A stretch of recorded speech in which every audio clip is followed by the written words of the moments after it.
Thank you, Mr. Speaker. I promise not to delay the proceedings for much longer, except to just briefly comment on some of the the free contributions that came subsequent to me presenting the bill. Mr. Speaker, let me start off with the contribution from the member for Castries East and Prime Minister. I think the Prime Minister made a very important point when he attempted to establish that nexus between solid waste management or indiscriminate dumping of waste in our waterways, and how that can adversely affect our country, particularly given the fact that we know one of the things coming out of climate change is that we have more severe flooding and things of that sort. Mr. Speaker, but he also made a very important point, and it is a point that has been made at some of the regional and international meetings that I've attended in the realm of climate change. And it is something that has been spoken about extensively, that the Caribbean is becoming uninsurable, and that the big insurance companies, they are looking to invest elsewhere because of the frequency with which the weather systems visit our shores. That even before we are able to recover and insurance companies are able to pay for the damages inflicted, Mr. Speaker, there's another one on the horizon waiting to unleash. So it is something that we have to look at, and in our building codes, etc., we have to ensure that we invest in more climate resilient infrastructure to make us a region that insurance companies would want to invest monies in. Mr. Speaker, the member for Labrie, he spoke about the main offenders in terms of global greenhouse gas emissions, and he attempted to establish a comparison between St. Lucia, which is practically at net zero, meaning that we do not contribute any greenhouse, we do not contribute or emit greenhouse gases in comparison to the amount of trees and forest coverage that we have, but yet we are the ones living on the front line of climate change and bearing the brunt of climate change.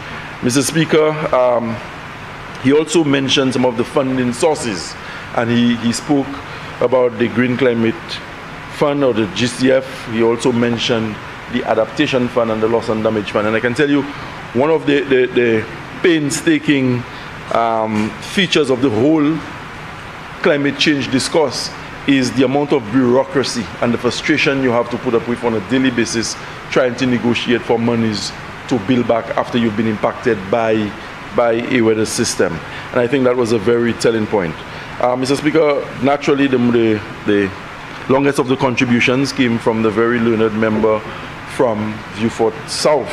And I've always said that whenever he presents on a bill in this house, it's always an exercise in legal education for which we don't have to pay.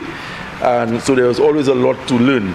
But as I would have indicated, Mr. Speaker, when I presented the legislation, I cited that this was the first of its kind. There would be some issues with the draft that is being presented here today, but it is something that we will constantly be reworking, of course, making the legislation tighter and addressing some of the issues that he cited in his contribution. But he also made a very important point as it relates to public education. Now, the custom, from what I know in this honorable house, is that legislation always comes with a lexicon of the area or the trade.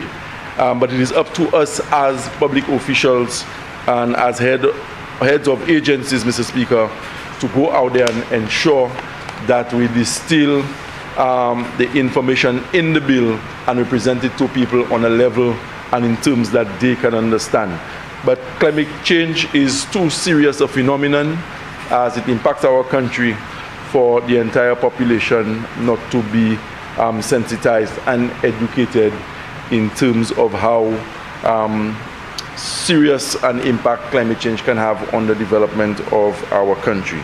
He mentioned methane gas coming out of cattle production and livestock rearing, Mr. Speaker. Let me just say very quickly that we are working with the Center for Clean Air Policy. That is a non-profit organization established in Washington, D.C., and they are spending millions of dollars working with Latin America and the Caribbean selected countries, of course, to deal with the emission of methane at landfills. And St. Lucia happens to be one of the countries benefiting from that particular program. Mr. Speaker, the proposed legislation, I believe, is progressive. It is timely. As I indicated, it is the first of its kind in the Caribbean, and it really accentuates the appreciation that we have as an administration to climate change and the debilitating impact it can have on the socio-economic landscape of our country. Mr. Speaker, there are adjustments to be made. We will continually rework the legislation, and as time permits, Mr. Speaker, we will have a refined piece of legislation that will be more aligned and more in keeping with some of the issues that have been highlighted here today. I expected for there to have been issues and questions to have been asked, but as I indicated, this is work in progress, and as we move forward, we will look to have a much tighter piece of legislation that will guide and inform the general climate change discourse in our country.